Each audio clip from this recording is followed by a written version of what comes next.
Bonjour! Alors, cette semaine, on est dans 1 Néphi, les chapitres 16 à 22. Et est-ce que vous avez déjà eu l'impression que le Seigneur il vous bénissait à la dernière minute? Alors, quand ça m'arrive, je me pose la question, est-ce que c'est parce que le Seigneur met ma foi à l'épreuve, ou ma patience à l'épreuve, ou est-ce que c'est parce que eh bien, je vis pas assez bien l'évangile, alors c'est comme si les bénédictions étaient un peu reportées. En fait, on peut se poser des petites questions comme ça, même si on sait quelque part que tout se fait au moment où le Seigneur, il sait que c'est mieux pour nous. Parfois, il nous promet des choses et ça peut mettre vraiment des années à venir. Et justement, ce que j'aime chez Néphi, vraiment, c'est sa foi. Il a une foi tellement grande qu'il a cette attitude positive, super positive à propos de tout. Même s'il vit les pires épreuves qu'on puisse vivre, puisque en fait il a failli mourir plusieurs fois, en fait rien ne l'arrêtait. Et moi j'admire beaucoup ça chez lui. Et j'aimerais vous demander, est-ce que vous connaissez, vous, des gens autour de vous qui sont comme Néphi? Est-ce que vous en connaissez beaucoup?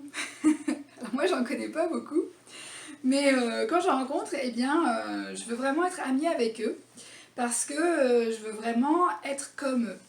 Et je sais pas si vous avez entendu dire que il y a des coachs de vie ou des, vous savez comment est-ce qu'on appelle ça, motivational speaker, je sais plus en français, mais d'après que on devient comme les 5 personnes avec qui on passe le plus de temps.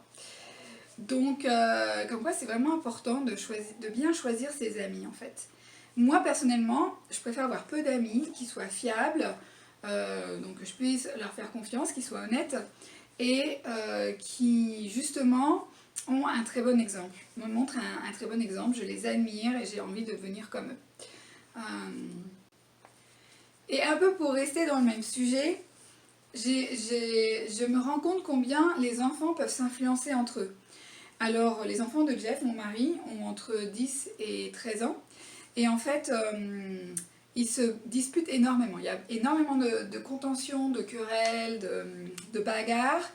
Et en fait, depuis que je suis ici, ça fait 3 ans. C'était même pire il y a 10 ans. Pas il y a 10 ans, mais il y a 3 ans quand je suis arrivée, c'était vraiment pire que ça. Mais n'empêche qu'ils se battent toujours. En anglais, on dit ça power struggle. Donc, ils veulent toujours avoir le pouvoir. Il n'y a pas de concession, il n'y a pas de compromis, il n'y a pas de respect. Et donc, en fait, pour Jeff, donc moi, je suis seulement leur belle-mère, donc je ne peux pas vraiment intervenir à cause de ce qui se passe. Je dirais, comment est-ce que je dirais, d'autres choses qui se passent. On va dire ça comme ça. Et en fait, pour Jeff, eh bien, lui va plutôt attendre d'en avoir marre pour les arrêter. Et ça marche pas du tout, c'est pas efficace. Donc en fait, on apprend ensemble, il apprend à mieux gérer ces disputes-là. Et donc en fait, moi, ce qui m'inquiète le plus, c'est quand on leur parle des racines de ces querelles qu'ils ont. Ok? Donc on prend le livre de Mormon, puis on parle de... Alors c'est un mot à 5 lettres en anglais. En français, ça s'appelle l'orgueil. En anglais, c'est pride. Et donc quand on parle des écritures et qu'on leur dit le mot à 5 lettres, ils savent que c'est l'orgueil, ok? On parle de l'orgueil. Et en fait, c'est pas toujours facile à leur faire passer le message, parce que vous savez, ici dans la culture américaine, faut pas dire aux gens qu'ils ont un problème, ok? Donc en fait, les gens, les enfants grandissent comme ça, voilà, faut pas les offenser. Et en fait, moi je pense que... ce que je veux dire, c'est que, voilà, quand je suis arrivée ici, je parlais anglais, je parle toujours anglais, mais mon anglais, il est d'ailleurs toujours pas aussi bien qu'il devrait. Parce qu'il n'y a pas une seule personne qui me corrige. Pas une seule. Parce que dans cette culture, la culture américaine, les gens ont peur d'offenser en fait, donc ils vont pas corriger. Et en France, dans l'église, quand il y a des missionnaires qui viennent en France, les gens ont davantage tendance à corriger. Quand les missionnaires parlent français, surtout quand ils sont en train d'apprendre. Et ça, c'est parce que les Français corrigent parce qu'ils veulent que la personne réussisse. Ok? Donc voilà, il y a une différence de mentalité en fait, à laquelle je continue de m'adapter. Et donc voilà, ça revient toujours à la même idée, à la même racine, c'est l'orgueil, ok? La racine de tous les vices, c'est l'orgueil. Et en fait, je trouvais nulle part sur internet le discours d'Ezra Taft Benson sur l'orgueil d'enregistrer vocalement en français. Donc je l'ai fait. Si vous allez sur la chaîne YouTube Chemin de vie des SDJ, vous allez trouver la vidéo que je me suis enregistrée en fait en train de lire le discours en français. Et donc voilà, et en fait, et bien justement c'est sur ça qu'on s'est focalisé pour notre soirée familiale lundi avec les enfants. Parce que dans le manuel, vers la fin du manuel, vous savez, il y a plusieurs options pour la soirée familiale, et nous on s'est focalisé justement sur... donc c'est 1 Néphi 17, les versets 17 à 22, et le chapitre 18, versets 6 à 9, non 9, c'est 9 à 16, voilà. Où ça parle des querelles, ça parle des querelles, de la jalousie et des plaintes. Ok, la jalousie. Donc qu'est-ce qui fait que Néphi a failli mourir plusieurs fois? Parce que maman elle était jaloux. Et il était jaloux que Néphi soit appelé son gouverneur en fait. Et en fait la question à se poser c'est si on ressent cette jalousie, ok, il faut faire tout ce qu'on peut pour s'en débarrasser, ok. Donc tout comme tout autre vice, tout autre défaut qu'on puisse avoir, toute autre faiblesse, c'est facile, on ouvre le livre de Mormon, à Éther, chapitre 12, verset 27, on lit et puis on fait, et voilà. Ok, donc en fait ça c'est mon verset préféré. Ok, donc qui dit que si on se tourne vers le Seigneur, si on est assez humble, le Seigneur il va nous montrer nos faiblesses. Et puis grâce à notre foi, il va les changer en force. Alors des fois ça prend beaucoup de temps, n'est-ce pas? Ça peut même prendre des années ou toute une vie. Déjà, la première étape c'est quoi? C'est de se rendre compte qu'on a une faiblesse. Comment est-ce qu'on s'en rend compte? Il faut y être confronté en fait.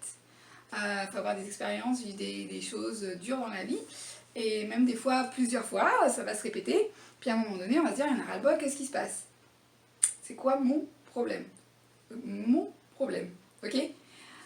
Donc à partir de là, eh bien, on peut justement mettre en pratique ce verset. Père Céleste, j'ai du mal, j'ai besoin d'aide. Ok?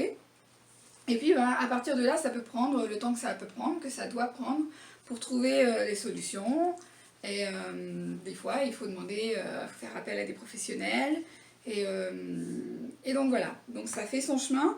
Et tout à savoir que c'est ça le but de notre existence sur la Terre, c'est de progresser, de continuer à avancer sur le chemin de notre progression, de notre perfection personnelle. Et comme il est dit donc dans Néphi 3, 29, qu'en fait, Néphi il avait été ordonné à être le chef en fait, ok, le gouverneur, et sur ses frères. Et en fait, ce qu'on sait, c'est que il a été ordonné, choisi, parce que son cœur, il était pur. Son cœur était pur. Donc si, admettons, l'amant voulait être chef, ok? Donc déjà, le fait de vouloir être chef, ça montre une part d'orgueil, quelque part. Pourquoi est-ce qu'on aurait besoin d'être chef? Et en fait, si l'amant, il voulait être chef, et admettons qu'il soit choisi par Dieu, ok? Ce qui est requis, c'est qu'on soit humble, et qu'on ait la foi. Ok, qu'on soit humble, ça veut dire de rechercher à faire la volonté du Seigneur, en tout temps, en toutes choses. Et que ça soit, être chef, ça veut dire quoi? On peut être le chef de sa famille, dans son travail, on peut avoir un poste à responsabilité, ça peut être à l'église, mais ça peut être tout simplement de notre vie. Être le leader, le chef de notre vie. Et déjà, rien que ça demande une certaine humilité. Parce que si on se laisse choisir ce qu'on veut faire de notre vie, ou je sais pas, de nous-mêmes, ça va pas être aussi fructifiant, je dirais, que si on laisse le Seigneur nous guider. Ok? Donc en fait, il faut qu'on arrive à gérer cette part naturelle en nous, l'homme naturel, ce côté ou cet état charnel dont on parle dans les Écritures. À partir du moment où on arrive à être aligné avec notre Père Céleste, avec sa volonté, C'est là où on est 100% heureux dans notre vie, même si on a des épreuves. Ok? Donc, voilà. Et le Seigneur lui-même nous a dit ce que ça prenait d'être un chef, quoi, d'être un leader. Marc 10, 43, 44 nous enseigne: quiconque veut être grand parmi vous, qu'il soit votre serviteur. Et quiconque veut être le premier parmi vous, qu'il soit l'esclave de tous. Ok? Vous pouvez également lire ou écouter le discours de Elder Uchtdorf de la conférence d'avril 2017 qui s'intitule Le plus grand parmi vous. Ok? C'est un très très beau discours qui est très bien fait. Et donc, une fois qu'on a ce niveau d'humilité, le Seigneur, il peut vraiment faire ce qu'il veut de nous entre ses mains. On peut vraiment faire le travail qui est le plus important au monde, c'est-à-dire le travail missionnaire. Ok. Quelque chose qui me vient en tête, c'est à propos, par exemple, de l'appel d'évêque. Alors j'ai entendu dire avant, dans le passé, que voilà, un évêque il était choisi, ça voulait dire qu'il était la personne la plus juste de la paroisse, et en fait, je me dis que peut-être pas forcément en fait. Pour moi, c'est vraiment une occasion justement pour cette personne, l'opportunité d'être plus proche du Seigneur, de s'humilier davantage de par son appel, et justement de pouvoir avoir cette opportunité de purifier son cœur davantage. Donc voilà, donc moi je me souviens avoir, bon, je sais pas, en 20 ans d'expérience en tant que membre, depuis que je suis baptisée, ça fait 20 ans, ça fera 20 ans en mars, dans un mois. Et, dans 1 mois et 12 jours, voilà, je me suis fait baptiser le 12 mars. Et en fait, j'ai probablement vu environ 20 évêques dans ma vie. Parce que j'ai beaucoup voyagé, j'ai beaucoup déménagé. Et en fait, je peux rendre mon témoignage d'ailleurs, que il y a des évêques où vraiment on ressent l'esprit, mais c'est très fort. Ok, c'est très fort. Et pour moi, c'est parce qu'ils sont très proches du Seigneur, ils sont humbles, et donc on peut ressentir l'amour de notre Père Céleste pour nous davantage. Et combien c'est précieux, combien c'est précieux. Encore plus précieux pour moi, que ce soit n'importe quel dirigeant. Pour moi, ça me touche énormément quand un dirigeant est capable de me sortir une écriture que j'ai vraiment besoin de lire, en relation avec les choses que je partage. Ah, ça me touche, parce que ça me parle dans mon cœur, et je trouve ça puissant. Ça, c'est puissant quand on utilise les écritures pour enseigner quelqu'un, pour aider quelqu'un dans sa vie, mais c'est super puissant. Et en fait, ça me manque. Ça me manque parce que depuis que je suis ici, je suis désolée de dire ça, mais ça m'est pas arrivé. Ok, donc...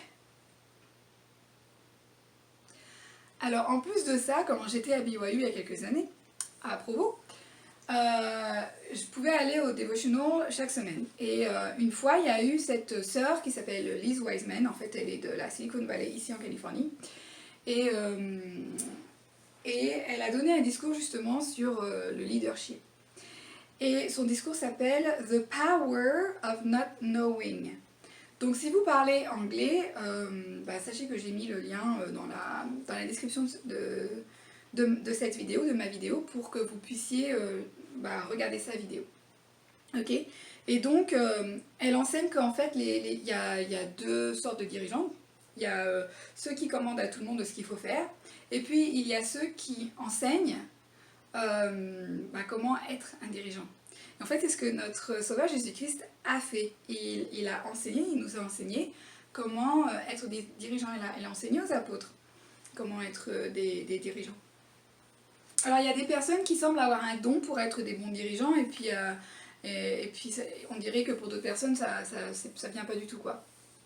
En fait, on n'est pas né dirigeant, on n'est pas du tout né dirigeant. Alors, peut-être que nos parents nous ont aidés, pour certaines personnes, et puis pour d'autres personnes ça n'a pas été le cas. Mais en fait, c'est comme quand on a des enfants, hein, on ne naît pas avec le mode d'emploi. Le jour où ils sont nés, en fait on n'a pas de mode d'emploi pour savoir comment élever des enfants. C'est à nous de vouloir apprendre, de vouloir nous éduquer, et de rechercher les ressources, donc spirituelles et même professionnelles, Ok, les meilleures sources. Et donc, l'évangile, dans ces cas-là, c'est la meilleure source spirituelle. Et donc, quand on ajoute d'autres sources professionnelles, ça aide énormément. Et puis après ça, eh bien, on peut avoir ce qu'on appelle des blocages. Donc des blocages, on peut appeler ça nos faiblesses. Donc encore une fois, je reviens sur Ether 1227. On peut apprendre à surmonter nos faiblesses. Voilà. À partir du moment où on en prend confiance, où on en prend conscience, donc pour en prendre conscience, il faut être confronté à nos faiblesses et reconnaître qu'il y a un truc qui cloche en nous et qu'on n'a pas la bonne formule. Et puis avoir l'humilité d'approcher notre Père Céleste, de nous guider vers quelle source est-ce qu'on doit se tourner. Et puis bien sûr, il faut continuer à persévérer constamment, à rester sur le droit chemin de l'Évangile, et ce droit chemin qui nous mène à notre perfection personnelle. Voilà, c'était le message d'aujourd'hui. J'espère que ça a été édifiant et que si c'est votre quête d'être un meilleur dirigeant, je dirais, d'être plus proche du Seigneur, eh bien, vous êtes dans mes prières, même si je ne vous connais pas. Mais je sais qu'il y a des personnes qui sont touchées par mes vidéos et vous êtes dans mes prières. J'essaie de prier pour être inspirée, de savoir ce que je dois dire pour que ça vous serve à quelque chose en fait. C'est tout le but de ces vidéos. Et en plus, moi, ça m'édifie énormément de pouvoir partager mon témoignage et les choses que je sais être vraies. Voilà. Eh bien, si vous voulez recevoir plus de vidéos chaque semaine, vous pouvez soit vous abonner sur ma chaîne YouTube, donc ça s'appelle Mission de vie des SDJ, ou bien vous pouvez me suivre sur la page Facebook sur le chemin de la perfection. Voilà, je vous souhaite un super bon week-end et je vous dis à la semaine prochaine. Bye now!